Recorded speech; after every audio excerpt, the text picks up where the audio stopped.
Hello बच्चों, आज हम कैश फ्लो चैप्टर की कुछ इलस्ट्रेशन देखने वाले हैं। देखते हैं बच्चों इस इलस्ट्रेशन में क्या बोला है। तो बच्चों हमें कुछ इन्फॉर्मेशन दे रखी है। इस इन्फॉर्मेशन के बेसिस पे हमें cash flow from operating and investing activities calculate करना है। देखते हैं बच्चों, सबसे पहले हमारे पास सरप्लस का बैलेंस दे रखा है 2023 का और 2022 का। ठीक इसी तरीके से हमारे पास प्रोविजन फॉर टैक्स है, ट्रेड पेबल्स है, property plant and equipment and intangible assets है, उसके बाद नॉन करंट इन्वेस्टमेंट है और करंट एसेट्स है। एडिशनल इंफॉर्मेशन में हमारे पास है एक मशीन थी बच्चों जिसकी कॉस्ट थी 1,40,000, उस पर डेप्रीसिएशन था 60,000 का, उसे सोल्ड करा गया है 50,000 रुपीज में। सेकेंड पॉइंट में बच्चों बता रखा है कि डेप्रीसिएशन चार्ज करा गया था 1,40,000। उसके बाद थर्ड पॉइंट में बच्चों बता रखे हैं कि टैक्स कितना पे करा गया था 30,000। उसके बाद लास्ट पॉइंट में बच्चों बता रखा है कि ईयर के एंड में एक इन्वेस्टमेंट जिसकी कॉस्ट थी 80,000 उसे सोल्ड करा गया था 25% के प्रॉफिट पे। ठीक है बच्चों, तो सबसे पहले हम अपना ऑपरेटिंग एक्टिविटीज से कैश फ्लो कैलकुलेट करते हैं। तो याद करो बच्चों, हमारा फर्स्ट स्टेप क्या होता है, net profit before tax and extraordinary items निकालना। वो बच्चों कैसे निकालते हैं, सरप्लस का डिफरेंस निकाल के। तो देखो बच्चों, हमारे पास सरप्लस का क्लोजिंग बैलेंस कितना है 4 लाख और ओपनिंग बैलेंस कितना है बच्चों 1 लाख नेगेटिव का। अब बच्चों इसका हम डिफरेंस निकालेंगे तो ये ऐड हो जाएगा ना, तो हमारे पास बच्चों नेट प्रॉफिट ये डिफरेंस कितना आ जाएगा 5 लाख। तो हमारे पास 5 लाख बच्चों नेट प्रॉफिट आ गया। अब याद करो हम इसमें ऐड क्या क्या करते थे, अगर बच्चों हमने प्रोविजन फॉर टैक्स क्रिएट करी हो, डिविडेंड पे करा हो या जनरल रिजर्व में अमाउंट ट्रांसफर करा हो तो वो अमाउंट हम ऐड कर देते थे। अब देखो बच्चों यहाँ पे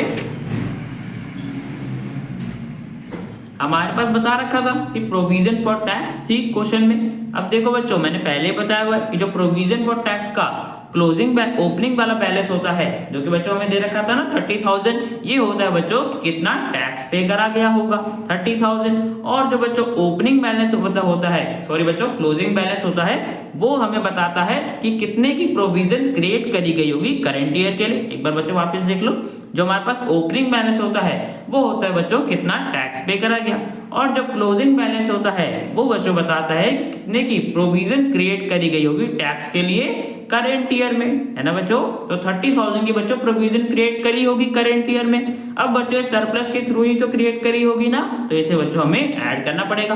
तो 30,000 की जो प्रोविजन हमने नई क्रिएट करी होगी करंट ईयर के लिए उसे बच्चों हम ऐड कर देंगे। तो देखो बच्चों 5 लाख आया था हमारे पास डिफरेंस, उसमें 30,000 हमने प्रोविजन फॉर टैक्स क्रिएट करी थी, उसे बच्चों हमने ऐड कर दिया। तो हमारे पास net profit before tax and extraordinary items आ गया बच्चों 5,30,000। तो बच्चों यहाँ पे हमारा फर्स्ट स्टेप कंप्लीट हो गया। इसके बाद हमें ऑपरेटिंग प्रॉफिट कैलकुलेट करना है। वो बच्चों कैसे करते हैं, जब हम नेट प्रॉफिट में नॉन कैश और नॉन ऑपरेटिंग आइटम्स को एडजस्ट कर देते हैं तो हमारे पास ऑपरेटिंग प्रॉफिट आ जाता है। देखते हैं बच्चों हमारे पास ऐसी कौन सी आइटम्स हैं।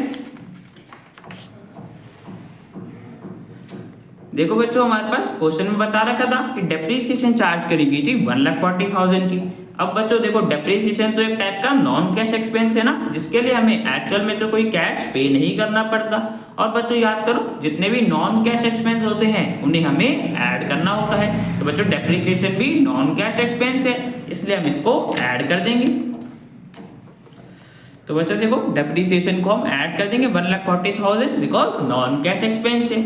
इसके बाद देखो हमारे पास और क्या बता रखा था,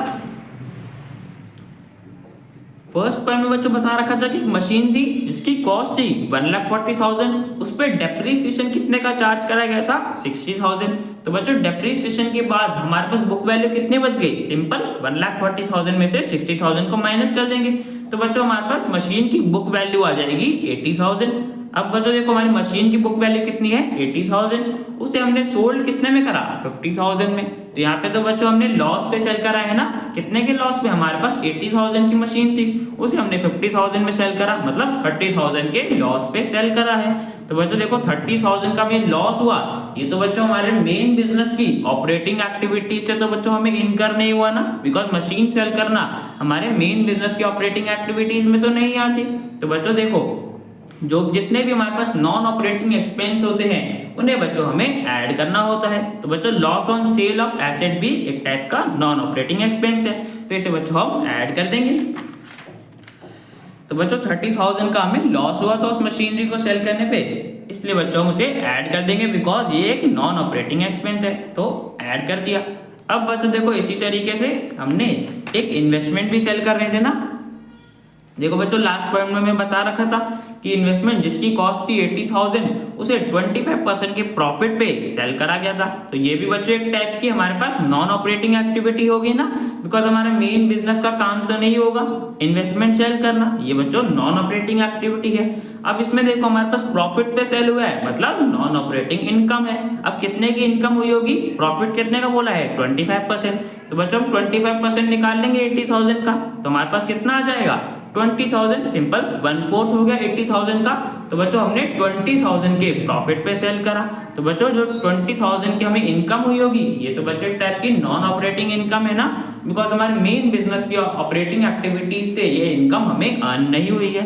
ठीक है बच्चों, और याद करो जितनी भी सारी हमारे पास नॉन ऑपरेटिंग इनकम होती है उन्हें हमें माइनस करना होता है, तो बच्चों इसको भी हम माइनस कर देंगे।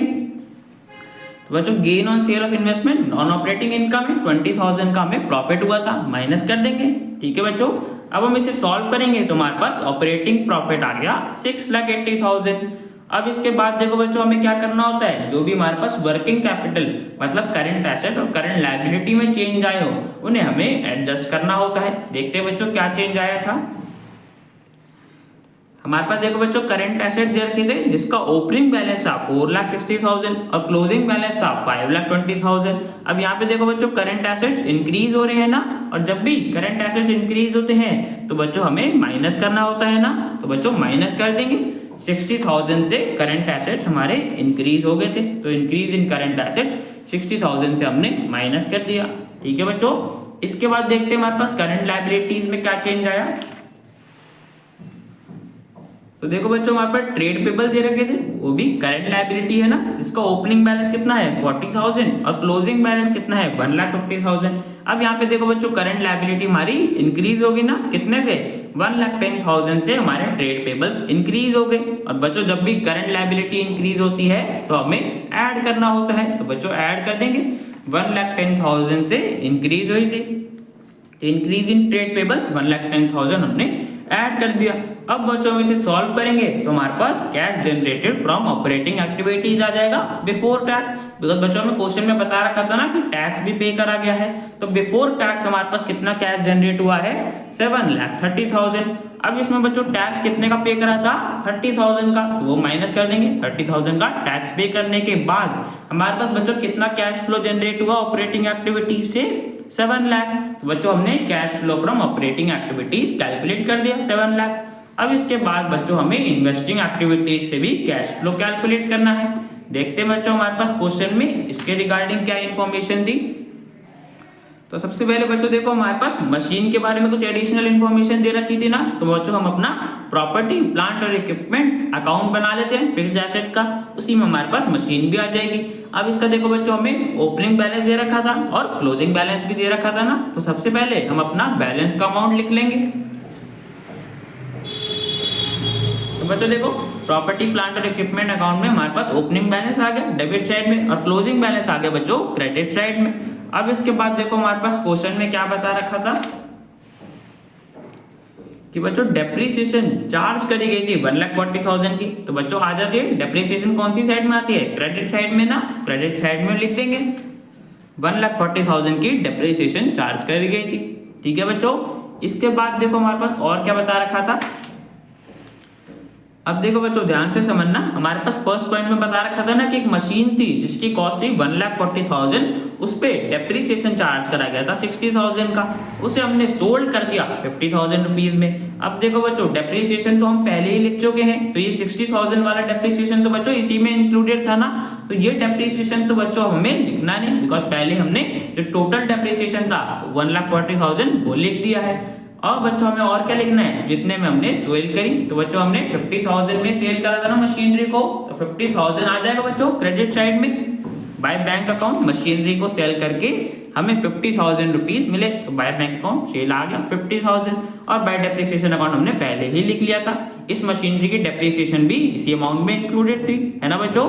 अब याद करो बच्चों, हमें इस मशीनरी को सेल करने पे लॉस भी हुआ था ना, जो हमने ऑपरेटिंग एक्टिविटीज के टाइम पे देखा था कि 30,000 रुपीज का हमें लॉस हुआ था इस मशीनरी को सेल करके। कैसे बच्चों, याद करो, हमारे पास 80,000 थी ना मशीन की बुक वैल्यू, डेप्रिसिएशन हटा के 80,000 की बुक मशीन को हमने 50,000 में सेल करा था, जिससे हमें 30,000 रुपीज का लॉस हुआ था। अब बच्चों लॉस ऑन सेल तो क्रेडिट साइड में आता है, तो by statement of profit and loss आ जाएगा 30,000। ठीक है बच्चों, लॉस हुआ था। अब देखो बच्चों, हम अपना टोटल देख लेते हैं। तो हमारे पास क्रेडिट साइड का टोटल ज्यादा आ रहा है 14,60,000, और डेबिट साइड में बच्चों हमारे पास टोटल कम आ रहा है, बैलेंस अमाउंट बच रहा है 4,40,000। अब याद करो बच्चों, मैंने पहले ही बताया हुआ है कि जब भी एसेट अकाउंट में हमारे पास डेबिट साइड बैलेंस बचेगा तो वो बच्चों बैलेंस होगा परचेज का, तो आ जाएगा टू बैंक अकाउंट परचेज। 4,40,000 का बच्चों बैलेंस अमाउंट बच रहा था, उतने अमाउंट के बच्चों हमने और एसेट्स परचेज करे होंगे। ठीक है बच्चों, तो फिक्स्ड एसेट अकाउंट से हमें क्या क्या पता चल गया कि बच्चों 4,40,000 के तो हमने फिक्स्ड एसेट परचेज करे और 50,000 की बच्चों हमने एक मशीनरी सेल करी थी। अब बच्चों इनको हम अपने कैश फ्लो में लिख लेते हैं। तो बच्चों देखो, जो मशीनरी से सेल करी थी हमने 50,000 की, उससे हमें कैश मिला होगा, हमने इसलिए उसे पॉजिटिव से शो कर दिया। और जो बच्चों हमने फिक्स्ड एसेट परचेज करे थे उससे हमारे पास से कैश का आउटफ्लो हुआ होगा, तो बच्चों नेगेटिव में उसे हमने शो कर दिया, मतलब ब्रैकेट से 4,40,000 दिखा दिया। ठीक है बच्चों, इसके बाद देखो इसी तरीके से हमारे पास इन्वेस्टमेंट की भी एडिशनल इंफॉर्मेशन दे रखी थी ना बच्चों। लास्ट में इन्वेस्टमेंट जिसकी कॉस्ट थी 80,000, उसे सेल करा गया था 25% के प्रॉफिट के लिए। तो इसके लिए बच्चों हम अपना इन्वेस्टमेंट अकाउंट बना लेते हैं, जिसका देखो बच्चों हमें ओपनिंग बैलेंस कितना दे रखा है 60,000 और क्लोजिंग बैलेंस कितना दे रखा है 1,60,000। तो सबसे पहले ये बैलेंस का अमाउंट लिख लेते हैं। तो बच्चों देखो, हमारे पास ओपनिंग बैलेंस आ गया डेबिट साइड में और क्लोजिंग बैलेंस आ गया क्रेडिट साइड में। अब बच्चों देखो ध्यान से समझना, हमारे पास क्या बता रखा था कि इन्वेस्टमेंट की कॉस्ट कितनी थी 80,000, उसे हमने 25% के प्रॉफिट पे सेल करा। अब बच्चों 25% कितना हो गया 80,000 का, 20,000 हो गया ना, सिंपल 1/4 निकालेंगे। 20,000 हमारे पास पहले भी आया था, तो 20,000 बच्चों प्रॉफिट पे सेल करा है और 80,000 की कॉस्ट थी, तो टोटल बच्चों हमने इन्वेस्टमेंट को सेल करके कितना अमाउंट मिला होगा 1 लाख। तो बच्चों बाय बैंक अकाउंट आ गया सेल 1 लाख। अब बच्चों जिस तरीके से हमने लॉस को शो करा था, इसी तरीके से जो हमें 20,000 का प्रॉफिट हुआ सेल पे, उसे भी हमें शो करना पड़ेगा ना। किस साइड में आता है बच्चों, डेबिट साइड में। हमारे पास डेबिट साइड में आ गया to statement of profit and loss, जो प्रॉफिट हुआ था हमें सेल पे 20,000 रुपीज का। ठीक है बच्चों, वो आ गया। अब टोटल देख लेते हैं। तो बच्चों हमारे पास क्रेडिट साइड का टोटल ज्यादा आ रहा है 2,60,000, डेबिट साइड में बच्चों हमारे पास सिर्फ टोटल 80,000 है, तो बच्चों बैलेंस अमाउंट कितना बच गया 1,80,000। अब बच्चों ये नॉन करेंट इन्वेस्टमेंट भी एक टाइप का एसेट है, और मैंने अभी बताया था जब भी डेबिट साइड में बैलेंस बचेगा तो वो बैलेंस होगा परचेज का। यहाँ पे बच्चों कितना बैलेंस बच रहा है 1,80,000, तो बच्चों ये इतना बैलेंस होगा परचेज का, मतलब हमने इतने की इन्वेस्टमेंट और परचेज करी होगी, तो टू बैंक अकाउंट परचेज आ जाएगा 1,80,000। ठीक है बच्चों, तो इन्वेस्टमेंट अकाउंट से बच्चों में क्या क्या पता चल गया कि हमने सेल करी थी 1 लाख में इन्वेस्टमेंट की, और परचेज करी है हमने 1,80,000 की इन्वेस्टमेंट।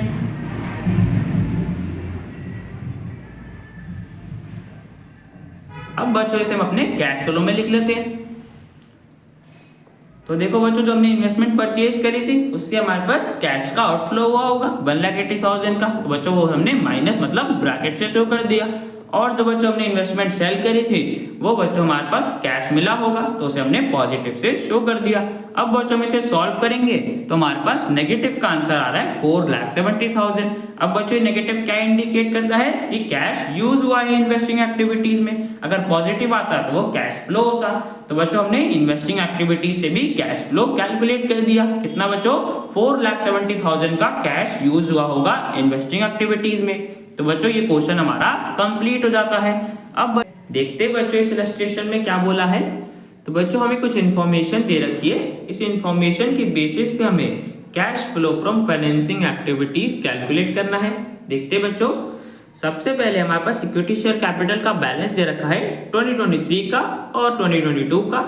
इसके बाद हमारे पास लॉन्ग टर्म बोरिंग्स में 10% डिबेंचर्स है, शॉर्ट टर्म बोरिंग्स में भी 10% डिबेंचर्स है, और उसके बाद सिक्योरिटीज प्रीमियम है और बैंक ओवरड्राफ्ट है।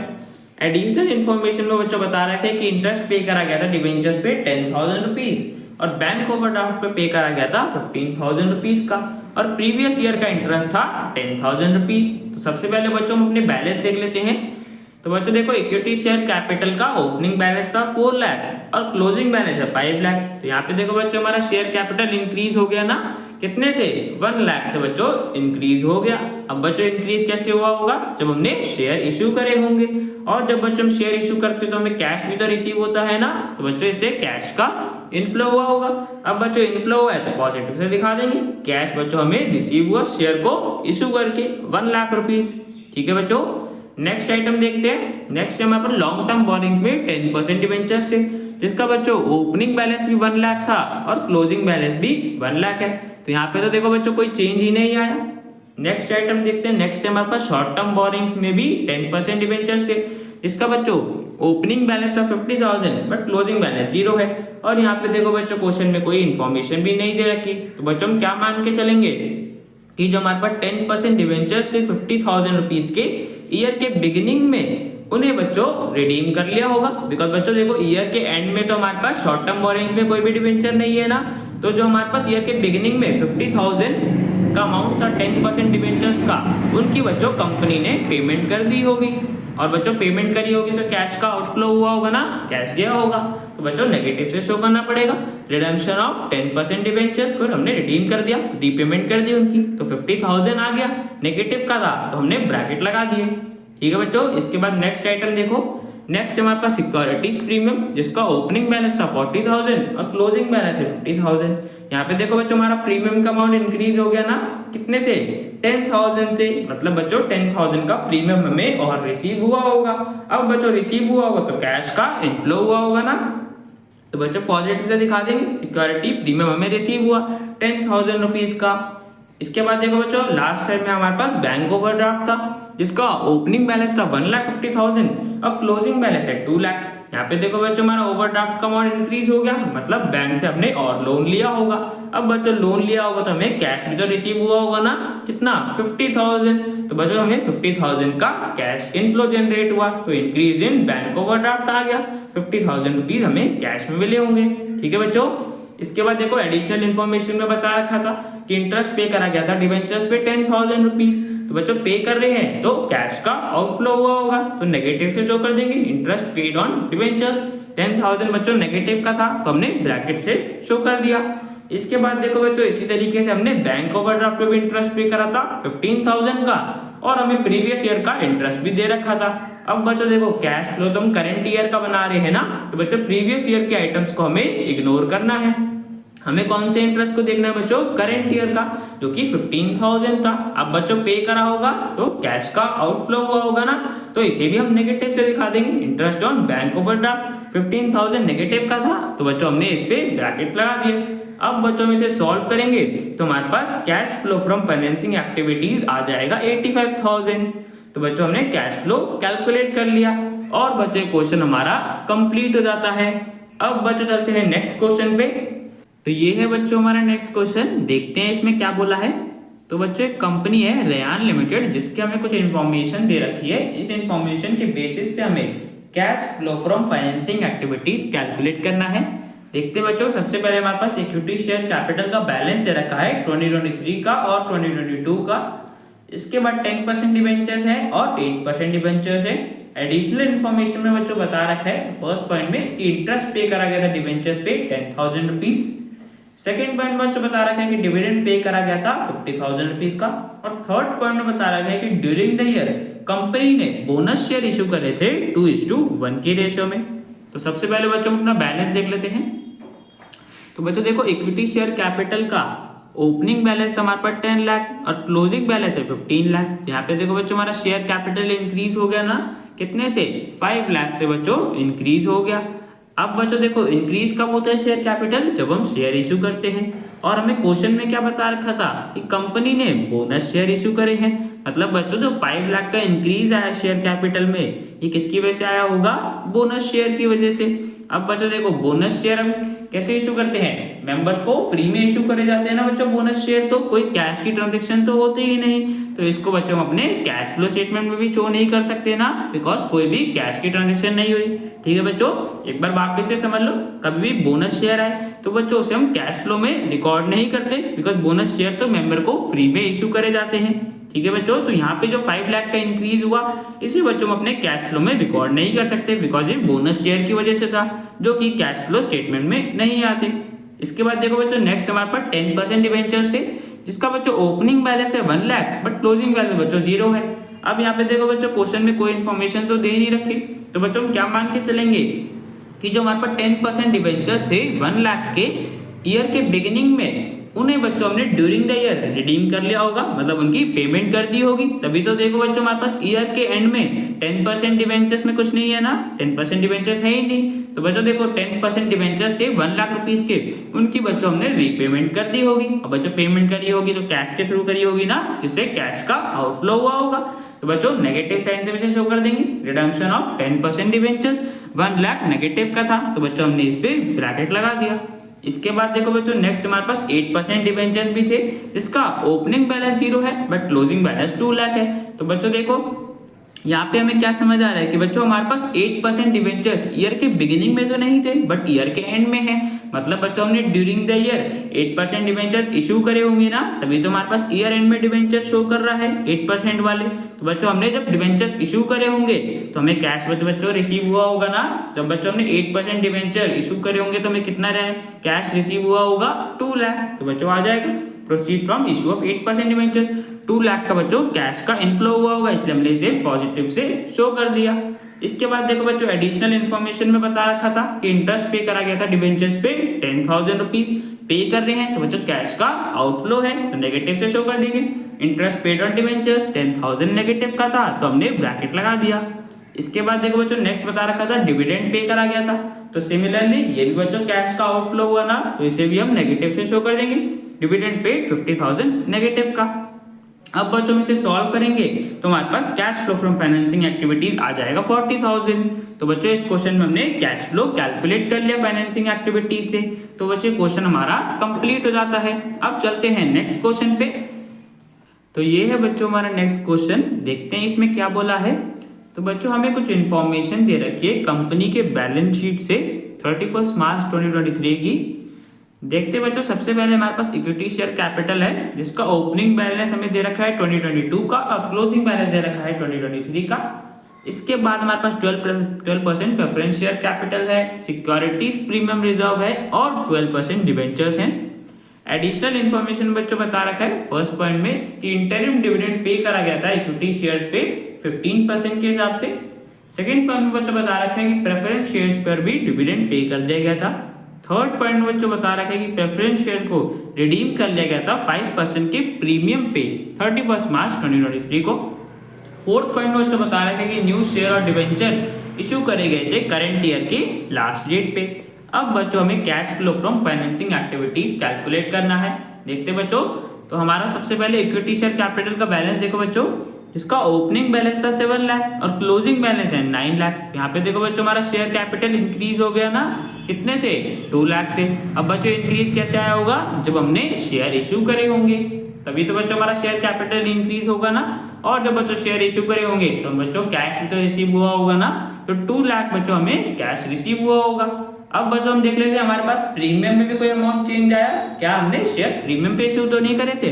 देखो बच्चों सिक्योरिटीज प्रीमियम रिजर्व का ओपनिंग बैलेंस हमारे पास कितना है 1 लाख और क्लोजिंग बैलेंस कितना है 1,40,000। तो यहाँ पे देखो बच्चों हमारा प्रीमियम का अमाउंट भी इंक्रीज हो गया ना, कितना प्रीमियम बच्चों हमें रिसीव हुआ होगा 40,000 का। तो बच्चों देखो 2 लाख तो हमें शेयर को इशू करके मिले और उस पे 40,000 का प्रीमियम अलग से मिला, तो टोटल बच्चों हमें इक्विटी शेयर को कितना इशू करके अमाउंट मिला 2,40,000। तो देखो बच्चों इक्विटी शेयर को इशू करके हमें टोटल 2,40,000 रुपीज रिसीव हुए, कैश का इनफ्लो हुआ, तो बच्चों हमने इसे पॉजिटिव से दिखा दिया।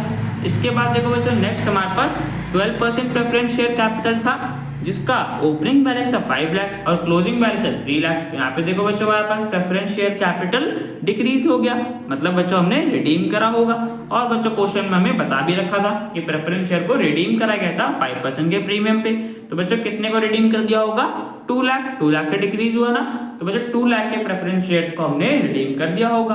अब बच्चों इस पे हमने 5% का प्रीमियम भी दिया होगा, तो बच्चों 2 लाख का 5% कितना हो गया 2,10,000। तो टोटल बच्चों हमने कितने की पेमेंट करी होगी? 2,10,000 की पेमेंट कर रहे हैं। तो बच्चों कैश का आउटफ्लो हुआ होगा ना, तो रिडम्पशन ऑफ 12% प्रेफरेंस शेयर्स आ गया 2,10,000 नेगेटिव का, बिकॉज कैश का आउटफ्लो हुआ। तो इसे हम ब्रैकेट लगा के शो कर देंगे। ठीक है बच्चों, इसके बाद देखो लास्ट हमारे पास 12% डिवेंचर बच गया था, जिसका बच्चों ओपनिंग बैलेंस है 3 लाख और क्लोजिंग बैलेंस है 4 लाख। तो यहाँ पे देखो बच्चों हमारे डिवेंचर इंक्रीज हो गए, मतलब हमने डिवेंचर इशू करे होंगे। और कितने बच्चों? 1 लाख के हमने और डिवेंचर्स इशू करे होंगे। तो बच्चों जब हमने इशू करे होंगे तो हमें कैश भी तो रिसीव हुआ होगा ना। तो बच्चों जो हमें कैश रिसीव हुआ 1 लाख, वो कैश का इनफ्लो है। तो बच्चों पॉजिटिव से हम उसे शो कर देंगे। 12% डिवेंचर्स को इशू करके हमें 1 लाख रुपीज रिसीव हुए थे।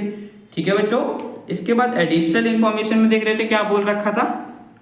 फर्स्ट पॉइंट में बच्चों बता रखा था कि इंटरिम डिविडेंड पे करा गया था इक्विटी शेयर्स पे 15% के हिसाब से। तो देखो बच्चों हम डिविडेंड कौन से अमाउंट पे पे करते हैं? ओपनिंग वाले बैलेंस पे। तो बच्चों ओपनिंग बैलेंस कितना है इक्विटी शेयर कैपिटल का? 7 लाख। इस पे बच्चों 15% का इंटरिम डिविडेंड पे करा गया है। तो निकाल लेते हैं बच्चों 15%, इसका कितना हो गया? 1,05,000। अब बच्चों डिविडेंड पे कर रहे हैं तो कैश का आउटफ्लो होगा ना, मतलब नेगेटिव से शो करना पड़ेगा। तो बच्चों नेगेटिव के लिए हम ब्रैकेट लगा देंगे। 1,05,000 का हमने इंटरिम डिविडेंड पे कर दिया इक्विटी शेयर्स पे। इसके बाद देखो बच्चों हमें क्या बता रखा था कि प्रेफरेंस शेयर्स पे भी डिविडेंड पे कर दिया गया था। तो सेम बच्चों देखो प्रेफरेंस शेयर का रेट कितना होगा, हमें क्वेश्चन में दे रखा था 12%। और सिमिलरली इसमें भी ओपनिंग बैलेंस पे हम डिविडेंड पे कर देंगे। तो बच्चों 5 लाख का 12% हमारे पास कितना आ जाएगा? 60,000। तो बच्चों 60,000 का डिविडेंड पे कर दिया गया होगा प्रेफरेंस शेयर्स पे। तो बच्चों dividend paid on 12% preference shares आ गया। 60,000 माइनस का होगा बच्चों, बिकॉज कैश का आउटफ्लो होगा ना, उसे हमने ब्रैकेट लगा के शो कर दिया। ठीक है बच्चों, इसके बाद देखो उसके बाद बच्चों में क्या बता रखा था कि न्यू शेयर और डिवेंचर जो इशू करे गए थे वो तो बच्चों हमने देख लिया, और प्रेफरेंस शेयर की रिडम्पशन वाला पॉइंट भी हमने कवर कर लिया।